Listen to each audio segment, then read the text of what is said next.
What happens when the persecuted are pushed off the map, quite literally, into the sea? Recently, in an unthinkable turn of events, the plight of the Rohingya deepens, and Christians hidden within their number are facing a storm no human should endure. On May 8, somewhere near the maritime border between India and Myanmar, the Indian Navy allegedly did the unthinkable.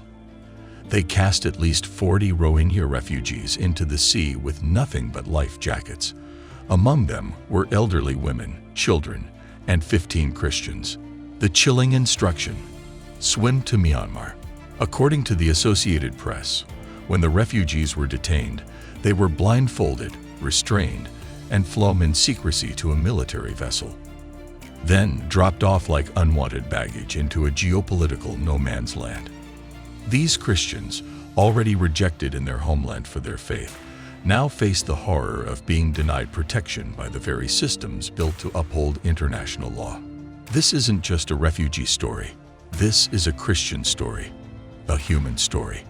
Among the 40 cast into the water were people who had fled one form of persecution, only to be met by another.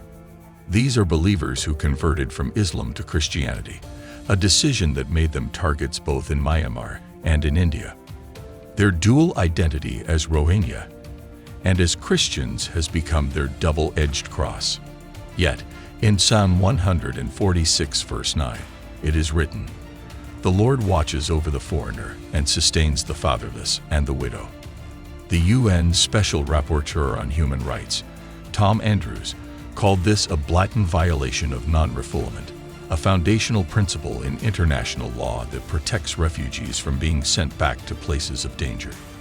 The UN Human Rights Commission has launched an investigation, calling India's actions unconscionable and unacceptable.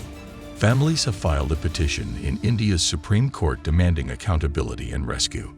But legal petitions cannot do what the body of Christ must. The time to intercede is now. Let us lift up our voices for the 15 Rohingya Christians, whose lives are adrift both spiritually and physically. Pray for divine protection and for global leaders to wake up to their plight. May these believers be placed back on safe ground, and may their testimony of survival become a beacon of God's glory. Why we call it Ray of Hope? Because we believe prayer is that ray of hope in this dark world.